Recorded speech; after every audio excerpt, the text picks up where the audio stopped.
I've always been fascinated by the hidden stories of our past, and today I'm taking you on a journey that will blow your mind. We're about to step into a time machine and travel back to 1840s Texas. But this isn't just any old history lesson. We're going to uncover a tale of adventure, ambition, and cultural fusion that shaped the Lone Star State in ways you never imagined. Are you ready to have your mind blown? Let's go. It's 1831, and a German immigrant named Johann Friedrich Ernst has just arrived in Texas. He's so impressed by what he sees that he writes letters back home, painting a picture of Texas as a land of milk and honey. Ernst's words spread like wildfire through Germany, igniting a spark of hope in the hearts of thousands. But why were Germans so eager to leave their homeland? Well, it wasn't just about adventure. Political unrest, economic hardship, and the promise of abundant land in Texas all played a role. Ernst's letters were the match that lit the fuse of a massive migration.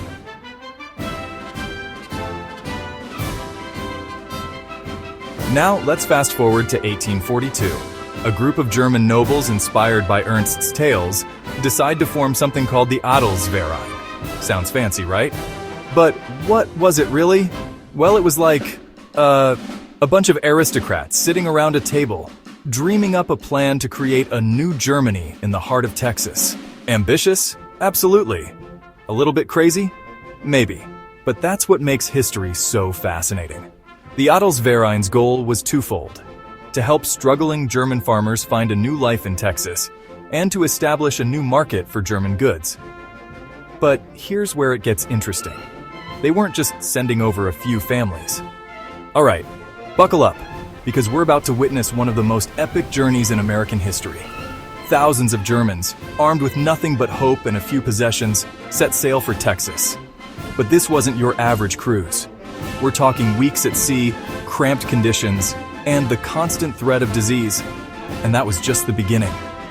Once they reached the Gulf Coast, our intrepid settlers faced a whole new challenge: the trek inland, trudging through unfamiliar terrain, battling heat, insects, and the constant fear of the unknown.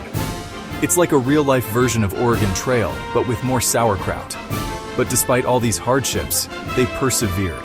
Why? Because at the end of this grueling journey lay the promise of a new life, a chance to build something from nothing. Now, let's zoom in on two towns that would become the heart of German Texas: New Braunfels and Fredericksburg. It's 1845, and Prince Karl of Solms-Braunfels establishes New Braunfels. Just 2 years later, Fredericksburg pops up. But these weren't just any towns. They were like little pieces of Germany dropped into the Texas Hill Country. But how do you build a town from scratch in the middle of nowhere?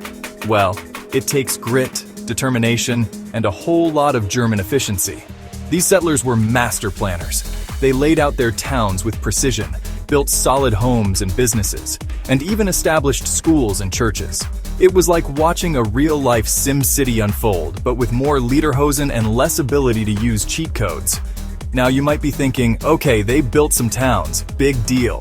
But hold on to your cowboy hats, because we're about to see how these German settlers revolutionized Texas industry. They set up breweries, because of course they did, started manufacturing industries, and even pioneered new methods of ranching. It was like they had a Midas touch, turning the raw potential of Texas into economic gold.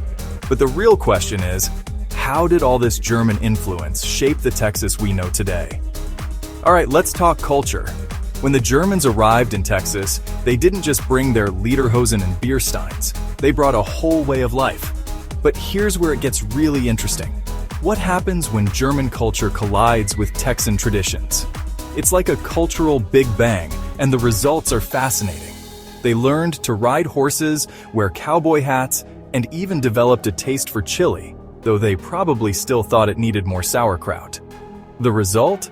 A unique blend of cultures that was neither fully German nor fully Texan, but something entirely new and exciting.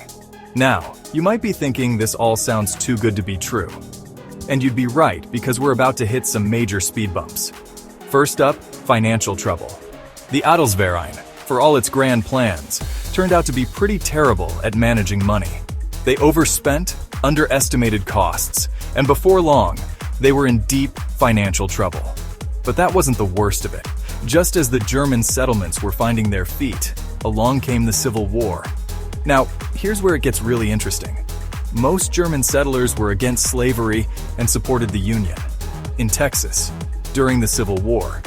Yeah, you can imagine how well that went over with their neighbors.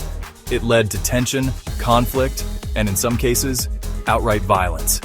The German Texans found themselves caught between their new home and their principles, facing a challenge that would test their very survival. But here's something fascinating about the German Texans. They were resilient. After the war, they picked themselves up, dusted off their lederhosen, and got back to work. They rebuilt their communities, revived their industries, and even expanded their influence. It was like watching a phoenix rise from the ashes, but with more polka music. Fast forward to today, and the impact of those early German settlers is still felt all over Texas. From the architecture in towns like Fredericksburg to the thriving beer industry, from the unique Texas German dialect to the annual Wurstfest in New Braunfels. It's like a living time capsule, a piece of 1840s Germany preserved in the heart of Texas. So there you have it, the mind-blowing story of how a group of German settlers changed the face of Texas forever. It's a tale of ambition, perseverance, and cultural fusion that continues to shape the Lone Star State to this day. The next time you're enjoying a cold beer at a Texas Hill Country brewery or dancing the polka at Wurstfest, remember, you're not just experiencing Texas culture. You're part of a living legacy that stretches all the way back to 1840s Germany. And as always, thanks for watching. Or should I say vielen Dank für Zuschauen.